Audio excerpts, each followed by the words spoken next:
భర్త ఆకస్మిక మరణం. భార్య బిల్డింగ్ పై నుంచి కింద పడిపోవడంతో 2 కాళ్ళు సరిగా పనిచేయనివాయన. వీరి ముగ్గురు పిల్లలు కూడా అరుదైన వ్యాధితో బాధపడుతున్నవాయన.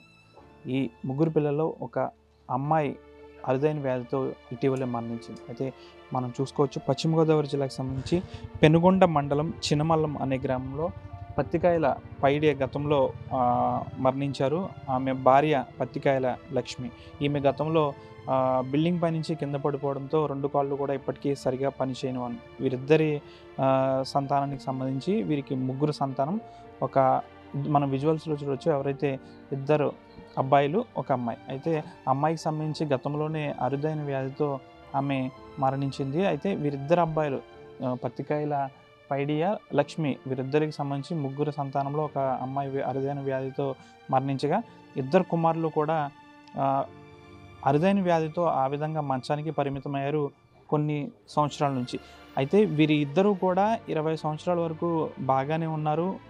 పెద్ద అబ్బాయి హైదరాబాద్లో చిన్నపాటి ఉద్యోగం చేసుకునేవాడు. చిన్న అబ్బాయి కూడా ఇక్కడే స్థానికంగా చిన్న చిన్న పనులకైతే వెళ్ళేవాడు. 20 సంవత్సరాల వరకు వీరు ముగ్గురు కూడా బాగానే ఉన్నారు. ఇటీవలే అమ్మాయి కూడా ఆ వ్యాధితో, అరుదైన వ్యాధితో మరణించింది. ప్రస్తుతం వీరిద్దరూ కూడా, కుమారులు ఎవరైతే ఉన్నారో ఇద్దరు కూడా మంచానికి పరిమితమయ్యారు.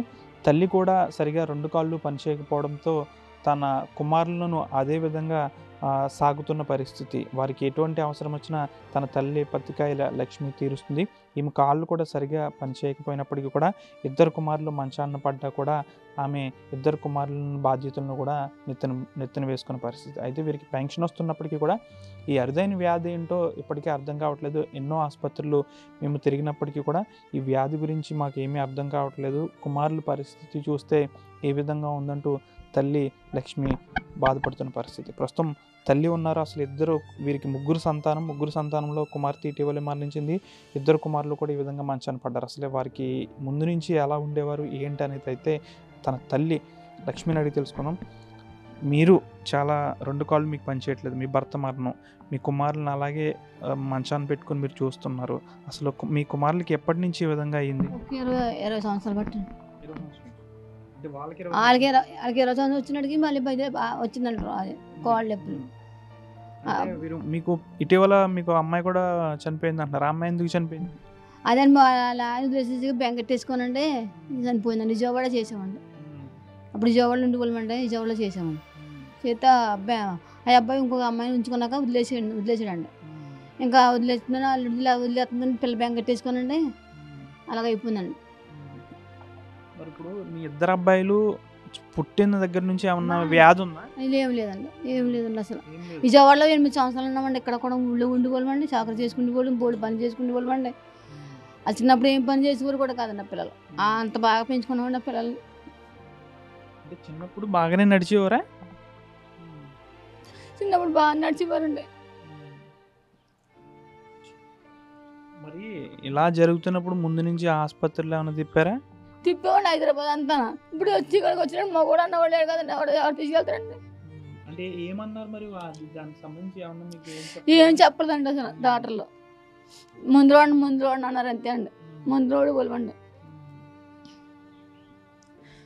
ఆ పెద్ద అబ్బాయికి కూడా చాలా తీసుకెళ్ళండి, కిమ్స్ తీసుకెళ్ళండి, మళ్ళీ అపోలో హాస్పిటల్ తీసుకెళ్ళామండి, మరి బీబీఆర్ హాస్పిటల్ తీసుకెళ్ళామండి. అన్ని హాస్పిటల్ తిప్పేసామండి అక్కడ హైదరాబాద్లో. 20 సంవత్సరాల నుంచి ఈ విధంగా వచ్చింది వాళ్ళకి. 22 వచ్చినప్పటికి వచ్చేస్తుందండి. ఆ టైం వచ్చినప్పటికి లేకలేకపోతున్నారు పిల్లలు. మీకు పెన్షన్ వస్తుందా? వస్తుందండి 4 ఏళ్ళు. బాబు వస్తుందండి, పెద్ద బాబు 6 ఏళ్ళు. ఇప్పుడు ఏంటి పెన్షన్ అబ్బాయికి ఆపేస్తామని ఏమన్నా పెద్దనాన్న అంటున్నారండి వెళ్ళకపోతే, లేకపోతే మేము వెళ్ళి పరిస్థితులు లేవండి. మీకేమో కాళ్ళు సరిగ్గా పనిచేయవు, వాళ్ళిద్దరు నడవలేరు. మరి మీకు ఎవరు లేరు ఇక్కడ తెలిసిన వాళ్ళు? ఎవరు లేరండి. మా అమ్మ ఒక్కటి ఉందని, మా అమ్మ రాదు అని అంటుందండి. మా అమ్మ ఉందండి అక్కడ. ఇప్పుడు ఉంది కదండి ఆ అమ్మ ఎక్కడ ఉందండి, ఇంకెవరు లేరండి. ప్రజాప్రతినిధుల ఎవరి దగ్గరికి మీరు ఈ విషయం తీసుకెళ్ళదమ్మా? మీ ఎమ్మెల్యేల దృష్టికి కానీ, గతంలో కానీ ఇప్పుడు కానీ?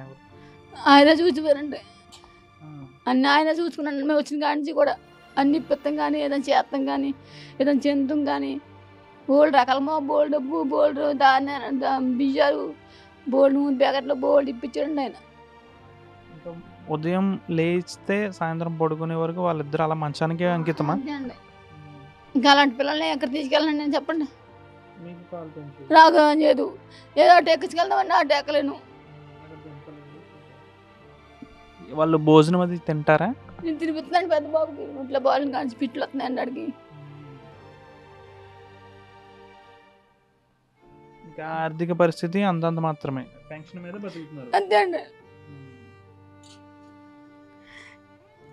చాలా హృదయ విదారకమైన సంఘటన ఇది. తల్లి 2 కాళ్ళు సరిగా పనిచేయకపోయినప్పటికీ కూడా తన కుమారులు ఇద్దరు వింత వ్యాధితో బాధపడుతుంటే తన తల్లి అదేవిధంగా వారిద్దరిని కూడా బాధ్యతలను భుజాన్ని వేసుకుని వారిద్దరికి కష్ట సుఖాలన్నీ కూడా ఆమె చూసుకున్న పరిస్థితి.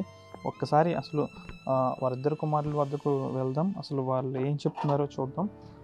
వాళ్ళ ఇంట్లోకి వెళ్దాం. ఇద్దరు కూడా ఉదయం లేస్తే మంచానికి పరిమితమయ్యే పరిస్థితి. తన తల్లి ఇద్దరు కుమారులకి కూడా ఆహారం తినిపిస్తూ ఉంటుంది. నీ పేరేం పేరు? బాబు. ఎంత చదువుకున్నావు? అప్పుడు బాగానే నడిచేవాడువా?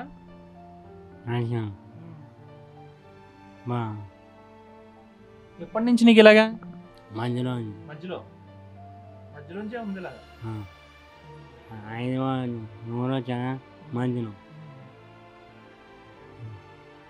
ఇది చూసుకోవచ్చు మనం. అంటే వీరు చెప్తున్నది ఒకటే, మధ్యలోంచి ఇలా ఉన్నామంటూ కూడా వారు చెప్తున్నారు.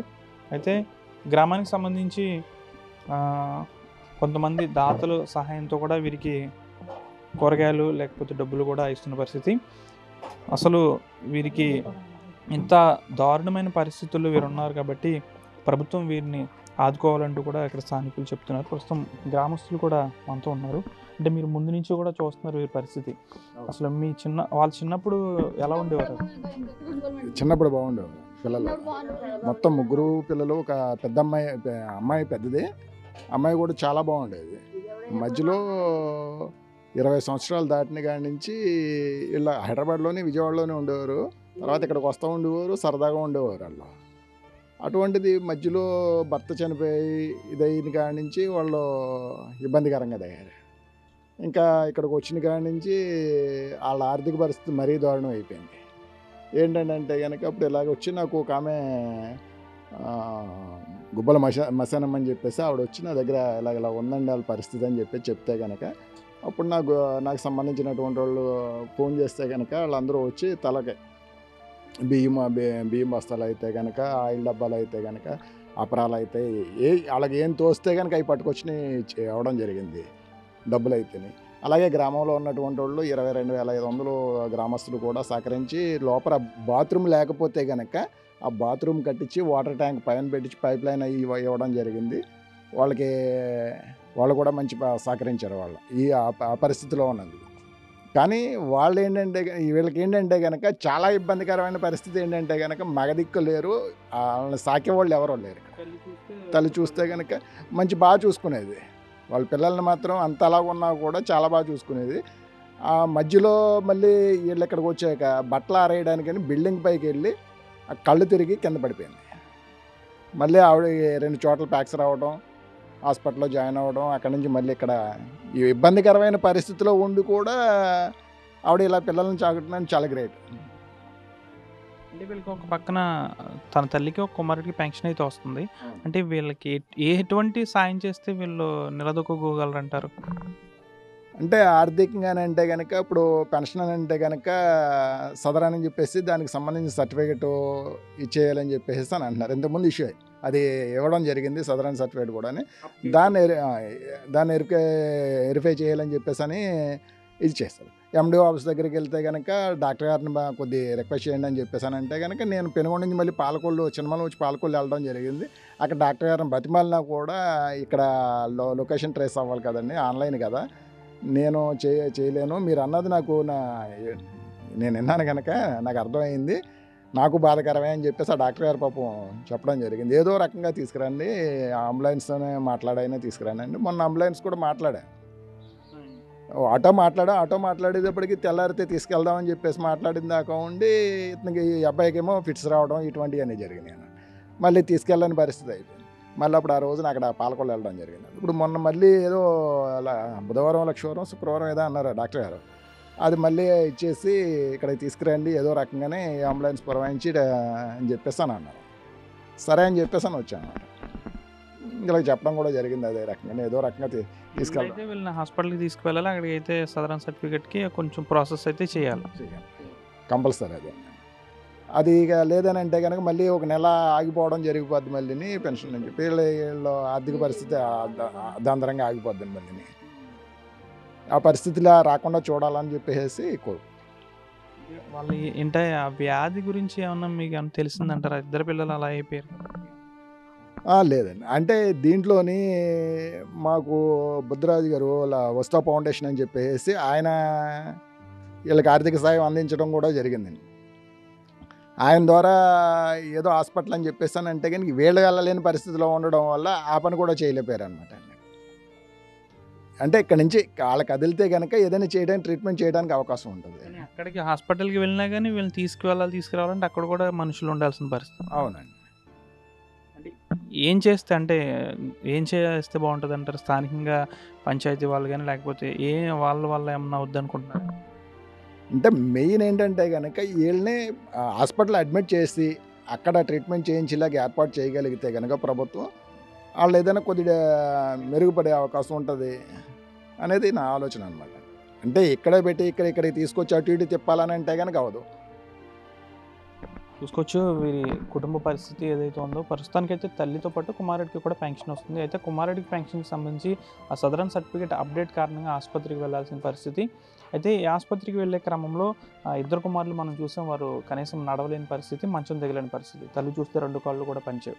వీరు ఆసుపత్రికి వెళ్తారు. అక్కడ ఆసుపత్రికి వెళ్ళిన తర్వాత వీళ్ళందరినీ ముగ్గురిని కూడా ఆసుపత్రిలో ఎవరు తిప్పుతారు అనేది వీళ్ళకి ప్రత్యేకంగా ఇబ్బందికి గురి చేస్తున్న అంశం. అయితే గతంలో మనం ఇప్పుడు మాట్లాడిన వ్యక్తి తీసుకువెళ్ళడానికి ప్రయత్నించినప్పటికీ కూడా ఫిట్స్ రావడంతో ఆ కార్యక్రమం కూడా నిలిచిపోయింది. అయితే ప్రభుత్వం స్పందించి వీరి ముగ్గురిని హాస్పిటల్కి తీసుకువెళ్ళి అక్కడ జరిగే ప్రాసెస్ అంతా కూడా అయిన తర్వాత మరొకసారి ఇంటికి తీసుకొచ్చి వీరికి పెన్షన్ అనేది సక్రమంగా వచ్చే విధంగా చేయాలంటూ కూడా ఇక్కడ స్థానికులతో పాటు తన తల్లి కూడా కోరుతుంది. ఎందుకంటే 1 నెల పెన్షన్ ఆగిపోతే వీరికి సంబంధించి ఆర్థిక పరిస్థితి అగమ్యగోచరంగా మారిపోతుంది. తన తల్లి బాగాలేదు, కనీసం బయటికి వెళ్ళి పాల ప్యాకెట్ కావాలన్నా, కనీసం చిన్నపాటి వస్తువులు కావాలన్నా వీరు ఎవ్వరూ వెళ్ళలేని పరిస్థితి. తన తల్లి ఎవరైతే ఈమె తల్లికి సంబంధించి ఇక్కడే స్థానికంగా ఉంటారు కాబట్టి ఆమె కొంచెం తీసుకువస్తారు.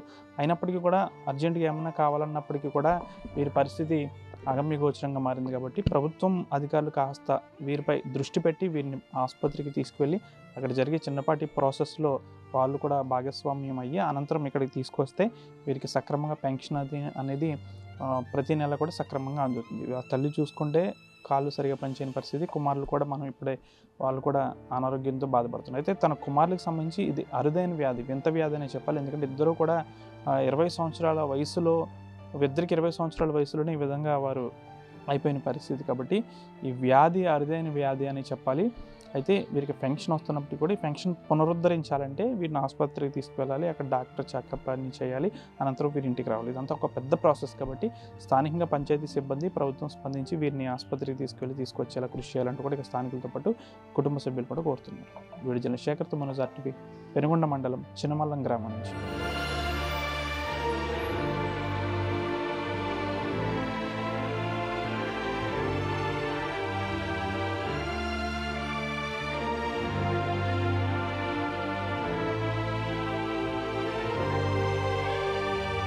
తెలుగులో ఫాస్టెస్ట్ న్యూస్ ఇప్పుడు కొత్త అవతారంలో 5 సెకండ్లోనే పూర్తి వార్తా సమాచారం మీ చేతిలో.